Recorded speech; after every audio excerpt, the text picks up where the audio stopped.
오늘 본문에 나를 애워쌌다라는 말이 계속해서 반복해서 나오고 있죠. 문 나라가 나를 애워쌌으나 그들이 나를 애워싸고 애워쌌으니 그들이 벌들처럼 나를 애워쌌으나 너는 나를 밀쳐 넘어뜨리려 하였으나. 매 절마다 한 번씩 이런 표현들이 나와요. 이런 말씀들을 통해서 우리는 지금 시인이 얼마나 큰 어려움 가운데 처해 있는가 하는 것을 한번 짐작해 볼 수 있죠. 사람은 누구나 이런 어려움 가운데 처할 때가 있습니다. 그런데 이런 시인의 상황과 우리들에게도 언제 찾아올 줄 모르는 이런 어려움 일들을 생각하면서 제 마음속에 생각나는 한 가지 성경 구절이 있었어요. 우리 그 성경 말씀 한번 같이 읽어볼까요? 고린도 후서 4장 8절과 9절 말씀입니다. 한 목소리로 같이 읽습니다. 우리가 사방으로 우겨 싸움을 당하여도 쌓이지 아니하며 답답한 일을 당하여도 낙심하지 아니하며 박해를 받아도 버림받지 아니하며 거꾸러뜨림을 당하여도 망하지 아니하고. 적들이 우리를 넘어뜨리려고 우리를 애워싸고 또 애워싸는 이런 일들은 누구에게나 있을 수 있지만 우리가 방금 읽은 이 말씀을 하나님께서 우리에게 주신 약속의 말씀으로 받을 수만 있다면 무서워할 일이 아무것도 없어요. 두려워할 일이 아무것도 없어요. 왜냐하면 제 아무리 강한 대적이 나를 애워싼다 할지라도 나는 절대로 우겨 싸움을 당하지 않을 것이기 때문에, 또 제 아무리 강한 대적이 나를 밀쳐 넘어뜨리려 한다 할지라도 나는 절대로 거꾸러뜨림을 당하지 않을 것이기 때문에. 왜 그렇죠?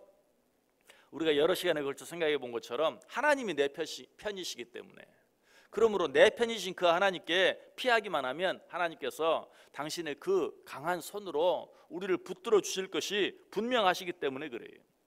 우리가 너무나 잘 아는 말씀이 있죠. 이사야 41장 10절 말씀. 두려워하지 말라, 내가 너와 함께함이니라. 놀라지 말라, 나는 내 하나님이 됨이니라. 내가 너를 굳세게 하리라. 참으로 너를 도와주리라. 참으로 나의 의로운 오른손으로 너를 붙들리라. 이것이 우리를 향한 하나님의 약속이. 또 시편 37편 24절도 말해요. 그는 넘어지나 아주 엎드러지지 아니함은 여호와께서 그의 손으로 붙드심이로다. 아무리 하나님을 사랑하는 자요, 또 아무리 하나님께서 내 편이 되어주신다 할지라도 혹 넘어질 수는 있어요. 그러나 성경이 약속하는 건 뭡니까? 절대로 그 앞에서 아주 엎드러지지는 않는다. 우리 이 사실 어제 아침에 생각해 보았죠. 골리앗과 다윗을 통해서. 골리앗 얼마나 거대한 거인이었습니까? 그럼에도 불구하고 또 엄청난 무기들로 중무장했어요. 그럼에도 불구하고 하나님 붙잡아주지 않으니까 어때요? 땅이 엎드러지고 말았어요. 그러나 다윗은 어때요? 아주 작은 소년에 불과했어요. 힘도 없었을 뿐만 아니라 몸에 가진 것도 아무것도 없었어요. 아무것도 입지 않았고 손에 든 물맷돌 5개가 전부였어요. 그럼에도 불구하고 하나님이 붙잡아 주시니까 어때요? 엎드러지지 않아요. 골리앗은 자기 앞에 엎드러졌는데 다윗은 당당하게 서 있을 수 있었어요. 이런 일들이 다윗에게는 너무 많았죠. 한 가지만 예를 들어보면 사울이 다윗을 잡기 위해서 쫓아왔어요. 수많은 사람들을 이끌고 쫓아왔어요. 그리고 다윗을 오늘 본문 표현 그대로 애워싸고 또 애워쌌어요. 이제 다윗이 도망갈 길은 없어요. 다윗이 잡히는 것은 시간 문제예요. 다윗은 그야말로 도간에 든 쥐와 똑같았어요. 그러나 그 순간에 어떤 일이 일어납니까? 사울의 전령이 급히 달려오더니 사울에게 한 가지 소식을 전하죠. 어떤 소식입니까? 블레셋이 지금 쳐들어왔습니다. 지금 이러고 계실 때가 아닙니다. 그러니까 사울이 어때? 군대를 거두고 돌아가잖아요.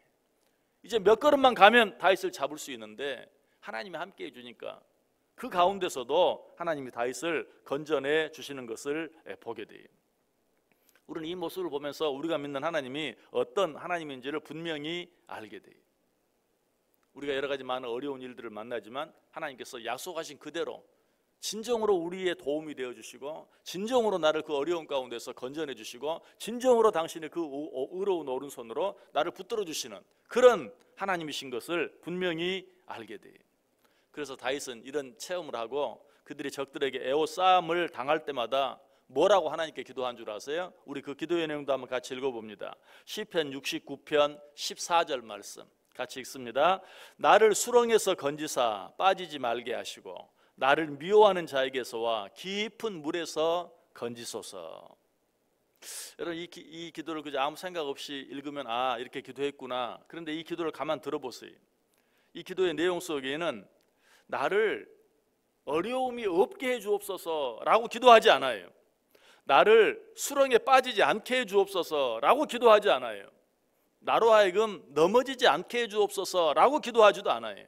그럼 어떻게 기도하고 있습니까? 나를 그 어려움 가운데서 건져내 주옵소서, 나를 그 수렁 가운데서 건져내 주옵소서라고 기도하고 있어요. 다윗은 자기를 미워하는 자가 없게 해달라고 기도하지 않았어요. 또 다윗은 깊은 물에 빠지지 않게 해달라고 기도하지 않았어요. 그런 가운데서 나를 지켜주시고 보호해 주시고 건져내 주옵소서라고 기도하고 있어요. 자, 이런 기도가 시편 69편 15절에도 나와요. 한번 읽어보겠습니다. 시편 69편 15절 말씀 같이 읽습니다. 큰 물이 나를 휩쓸거나 깊음이 나를 삼키지 못하게 하시며 웅덩이가 내 위에 덮쳐 그것에 입을 닫지 못하게 하소서. 무슨 말이에요? 큰 물이 나를 덮쳐도 좋습니다. 하지만 그 물이 나를 집어삼키지 못하도록 나를 지켜주옵소서. 나를 웅덩이에 던지셔도 좋습니다. 그러나 그 웅덩이가 나를 삼킨 후에 그 입을 다물지 못하도록 해주옵소서라고 기도하고 있어요. 여러분, 이것이 성도들의 올바른 태도예요. 그리고 이것이 성도들의 올바른 기도의 모습이에요. 성도들은 어려움이 없기를 바라며 사는 사람들이 아닙니다. 많은 어려움들이 있겠지만 그것들을 믿음으로 이기며 사는 자들이, 성도들은 어려움이 없을 것이라고 믿고 사는 자들이 아니, 많은 어려움이 있겠지만 그 어려움들로 인해 결코 망하지 않는다는 것을 믿고 사는 자들이, 그것이 믿음이. 그렇다고 어려움 앞에서 자포자기하며 사는 자들은 더더욱 아니, 그 어려움을 붙잡고 끈질기게 끝까지 기도하며 사는 자들이. 자, 이런 자들에게 주시는 하나님의 약속은 무엇입니까? 우리 또 한번 같이 읽어보겠습니다. 이사야 43장 2절 말씀 같이 읽습니다. 내가 물 가운데로 지날 때에 내가 너와 함께 할 것이라. 강을 건널 때에 물이 너를 침몰하지 못할 것이며 내가 불 가운데로 지날 때에 타지도 아니할 것이요 불꽃이 너를 사르지도 못하리니. 여러분, 이 하나님의 약속 보세요. 네가 물 가운데로 지나가지 않을 것이다 라고 말하지 않아요. 물 가운데로 지나겠지만 내가 너와 함께 할 것이라. 강을 건너는 그런 어려운 일이 없을 것이다 라고 말하지 않아요. 강을 건널 때에 물이 너를 침몰하지 못할 것이다. 불 가운데로 지나가는 일이 절대 없을 것이다 라고 말하지 않아요. 불 가운데로 지날 때에도 타지도 아니할 것이요 불꽃이 너를 사르지도 못하리라. 내가 너를 그렇게 지켜주겠다라고 약속하고 있어요. 여러분, 이 하나님의 약속 믿으십니까? 이 하나님의 약속 믿는다면 여러분, 어떤 일도 무서워할 필요가 없어요. 어떤 일 앞에서도 두려워할 필요가 없어요. 여러분이 혹시 깊은 물속에 빠지는 것 같은 그런 어려운 일을 당합니까? 내가 지금 스쿠버 다이빙을 하고 있다라고 생각하면 돼요. 또 여러분, 수렁에 빠졌을 때가 있습니까? 요즘에는 저 충남 보령에 가면 해년마다 머드 축제를 해요. 아마 또 곧 할 거예요. 내가 지금 그런 진흙탕 축제에 참여해서 그냥 즐기고 있다라고 생각하면 돼요. 누구에게 심한 욕을 먹습니까? 요즘은 사람들이 재미로 야자 타임을 하기도 해요. 내가 지금 야자 타임을 하고 있다라고 생각하면서 오히려 그것들을 즐기는 거예요. 그렇게까지 생각을 하지 않는다 할지라도 사람들은 어떻게 생각합니까? 욕 먹으면 오래 산다며 하면서 버텨요. 믿음을 가진 사람들은 더더욱 그렇게 할 수 있어야 돼요. 하나님이 내 편이세요. 하나님이 나를 도와주시고 하나님이 나를 붙잡아 주세요.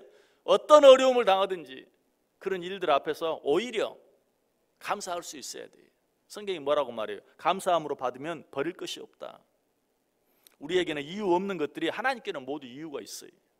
하나님의 생각은 항상 우리의 생각보다 높고 하나님의 뜻은 항상 우리의 뜻보다 깊어요. 그러므로 하나님이 내게 어떤 일을 허락하든지 내가 알지 못하는 하나님의 더 크고 놀라운 뜻이 있는 줄 믿고 그 하나님 앞에 먼저 감사하며 사는 거예요. 내가 사방으로 우겨싸움을 당하는 일이 있지만 그러나 궁극적으로 결코 쌓이지 않아요. 답답한 일을 당하지만 그것 때문에 절대 낙심하지 않아요. 박해를 받아도 절대 버림받지 아니하고 거꾸로 뜨림을 당해도 결코 망하지 않는다. 이것이 나를 향한 하나님의 약속이다. 오늘 하루도 이 하나님의 약속을 확실히 붙잡고 지금 겹겹으로 나를 힘들게 만들고 어렵게 만드는 그런 적들이, 어려움들이 나를 에워싸고 또 에워싸고 있다 할지라도 그 가운데서 반드시 건져내 주시는, 그 가운데서 반드시 붙들어 주시는, 어떤 일이 있어도 결코 그것 때문에 엎드러지거나 망하지 않도록 나를 지켜주시고 보호해 주시는 그 하나님이 내 편이시라는 사실 기억하고 오늘 하루도 담대하게, 아니 오히려 기뻐하면서 감사하면서 승리하며 살아가는 복된 하루 꼭 되시기를 주님의 이름으로 간절히 축원합니다.